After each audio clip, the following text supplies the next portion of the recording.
Құрметті отандастар, баршаңызға мәлім, қазір әлемдегі пандемияға байланысты қалыптасқан жағдай күрделене түсуде. Коронавирустың таралуы бәсеңдемей отыр. Кейбір елдерде бұл індет қайтадан ушығып бара жатыр. Әлем бойынша осы вирусты жұқтырғандардың саны шамамен 12 миллионға жетті. Соның салдарынан 500 мыңнан астам адам қайтыс болды. Сол себепті бірқатар елдерде карантин тәртібі қайта күшейтіліп, әуе көлік қатынасы қайтадан шектелді. Өкінішке қарай, біздің елдегі жағдайда оңай болып тұрған жоқ. Мемлекеттік комиссияның шешімімен 5 шілдеден бастап елімізде 2 апталық мерзімге карантин шаралары енгізілді. Бұл аса қажетті шешім болды. Жағдайдың тұрақталатыны сөзсіз. Оның алғашқы белгілері де бар. Сондықтан алдағы 2 апта біздің болашақ қадамдарымыз үшін шешуші кезең болмақ. Барлық азаматтарды тағы да карантин ережелерін қатаң сақтауға шақырамын.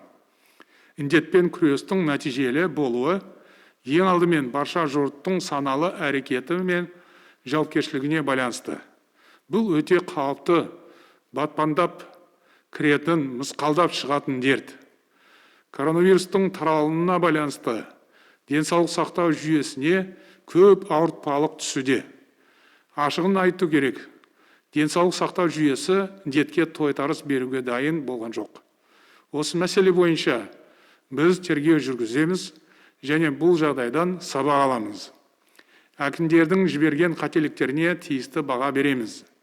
Дегенмен, мемлекет тарапынан барлық қажетті шаралар қабылданды. Қабылданған шаралар мен медицина қызметкерлерінің ерлігінің арқасында емделіп шығып жатқан азаматтардың саны едәуір көбейді. Көптеген елдердегі жағдай бізден де қиын. Дегенмен, әр қазақ менің жалғызым дегендей, әр азаматымыздың қазасы менің жүрегіме қатты батады. Мынау алапат індет арамыздан талай асылдарымызды жұлып әкетуде. Бүгінде қара жамылып отырған азаматтардың қайғыларына ортақтасып көңіл айтамын. Сол үшін 13 шілдені ұлттық аза тұту күні деп жариялаймын. Бірақ біздің күресіміз жалғаса береді. Бұл індетті адамзат жуық арада жеңе қоймас. Алайда уайым мен қайғыға батып, түрлі қауесеттерге сеніп, еңсемізді түсіруге тағы да болмайды. Салмақты, сабырлы болайық. Біздің жұмысымыз айқын, қоғам алдында еш нәрсені жасырмай, ашық айтамыз. Болашақта да солай болады. Бүкіл күш-жігерімізді жинап, індетпен күресе беруіміз керек. Осындай күрделі жағдай кезінде ел арасында көптеген жалған әңгімелер тарауда. Теріс ақпарат таратып жүрген арам пиғылды адамдардың әрекеттері орын алды. Өкінішке қарай, кейбір азаматтар жалған ақпаратқа сенетін болды. Сонымен қатар тағы бір маңызды мәселе. Дәрігерлеріміз бұқаралық ақпарат құралдары арқылы азаматтарға нақты бірізді мәлімет беру керек. Дертті емдеудің неше түрлі жолдарын көрсетіп, адамдардың денсаулығына қауіп төндіруге болмайды. Бұндай әрекеттерге тосқауыл қою керек. Қылмыстық кодекстің 174 бабына сәйкес жалған ақпарат таратқан адам жауапқа тартылады. Құқық қорғау органдары ел ішіндегі осындай жөнсіздікке қатысты қатаң шаралар қолданатын болады. Сол сияқты дәрі-дәрмектің бағасын бірнеше есе өсіріп, қалыптасқан жағдайды өз мақсатына пайдаланғысы келген алып сатарларды да құқық қорғау органдары менің тапсырмама сәйкес жауапқа тарта бастады. Қазір мемлекеттік органдар елді мекендерді қажетті дәрі-дәрмекпен толық қамтамасыз етуде. Осыған орай тиісті қор жасақталған, төсек орындары, медициналық қызмет көрсету ісі де толығымен қамтамасыз етіледі. Дорогие казахстанцы, ситуация с коронавирусом остается серьезной, но на фоне других государств в пропорциональном соотношении она, если не лучше, то ничуть не хуже. Тем не менее, мы, разумеется, не собираемся довольствоваться этим фактом. Впереди большая работа, которую мы должны провести вместе, всем обществом. Угрозу коронавируса недооценивать нельзя. Продолжать думать, что это обычный грипп, ошибочно. Это гораздо более коварная и опасная болезнь. Количество заболевших в мире достигло почти 12 миллионов человек. Растет число жертв. Именно поэтому с самого начала пандемии мы сразу же приняли решительные и жесткие меры, чтобы ограничить ее распространение в нашей стране. Это позволило нам спасти многие жизни.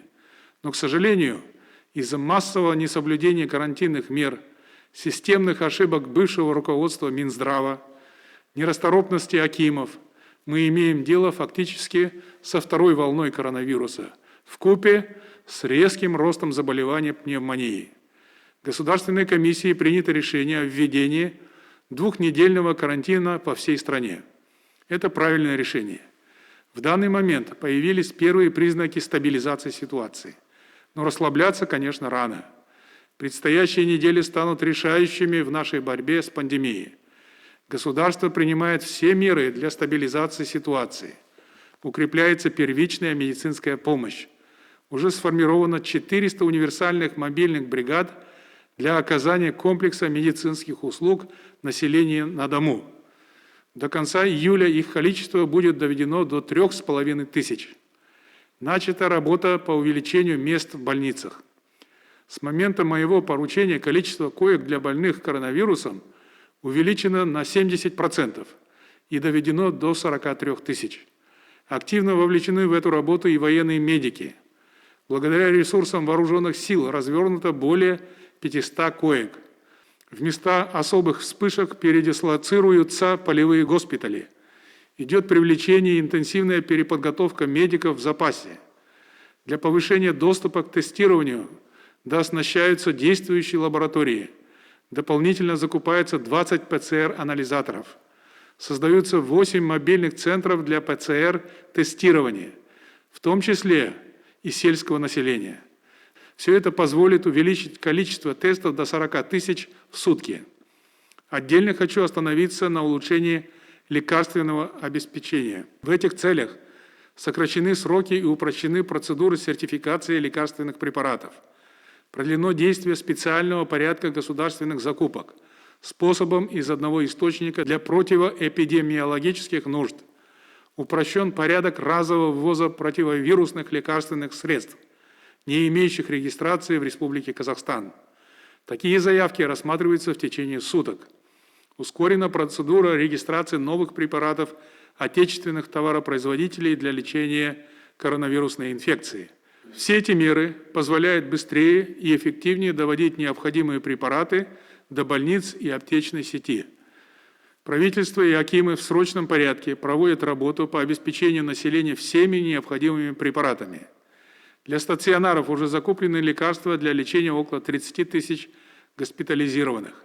Это на 70% выше текущей потребности, при наличии около 18 тысяч госпитализированных. Работа продолжается. В розничную сеть уже поступают необходимые лекарства. Доставлено 800 тысяч упаковок парацетамола. До конца недели ожидается поставка еще 900 тысяч упаковок. 150 тысяч упаковок антибиотиков уже отгружено в аптечную сеть. В ближайшие дни проблема с лекарственным обеспечением будет решена. Вновь обращаюсь с просьбой гражданам не паниковать, не закупать лекарства впрок, создавая ажиотажный спрос на них. В целом, на закуп лекарственных препаратов, аппаратов искусственной вентиляции легких, стимулирование медработников и другие неотложные меры направляется не менее 150 миллиардов тенге. Расходование средств будет на особом контроле. Сейчас крайне важно не допускать панику в обществе. Некоторые бессовестные дельцы пытаются воспользоваться непростой ситуацией и заработать на этом. Ими создается искусственный ажиотаж и намеренно завышаются цены на столь нужные медицинские препараты. По моему поручению правоохранительные органы начали привлекать к ответственности лиц, занимающихся спекуляцией лекарств. Акиматам следует проводить общественные рейды и выявлять подобные факты. Некоторые лица устраивают политические игрища, распускает слухи, подогревает ситуацию разного рода предположениями и призывами, пытаются разжечь рознь в обществе. Такого рода манипуляции крайне опасные, поэтому им будет дана правовая оценка в соответствии с законодательством. К сожалению, болезнь продолжает уносить жизни казахстанцев. За официальными сводками лежат трагедии сотен семей. Кто-то потерял отца, мать, брата, сестру, сына и дочь. Я выражаю свои соболезнования родным и близким умерших. Это общая трагедия для нас всех. Поэтому мною принято решение объявить 13 июля Днем национального траура по казахстанцам, которые стали жертвами пандемии. Уверен, что каждый из нас, где бы ни находился в этот день, почтит память ушедших. Хочу призвать всех соотечественников проявить стойкость и спокойствие, ответственность перед испытаниями, выпавшими на долю нашего народа. Мы продолжаем нашу борьбу с коронавирусом. Нет сомнений в том, что победа будет на нашей стороне. Мы не должны опускать руки, поддаваться депрессии, апатии. Сегодня, как никогда, нужно проявить наше единство. Мы никого не оставим в беде и будем биться за жизнь и здоровье каждого казахстанца. Құрметті отандастар, біз талай зобалаң мен сынақты бастан өткерген, тарихтың талай дауылына бой бермеген халықпыз. Батыр бабалардың жолын жалғаған бүгінгі ұрпақта қазіргі қиындыққа төтеп береді деп сенемін. Бәлкім, бұл біздің бірлігімізді байқау үшін берілген сынақ шығар. Бір жеңнен қол, бір жағадан бас шығарып, ұйымдаса білсек, бұл сыннан да өтерміз. Денсаулық зор байлық деген халқымыздың дана сөзінің қадірін білейік. Әр азаматтың амандығы үшін күресейік. Баршаңызға мықты денсаулық, мызғымас береке, бірлік тілеймін.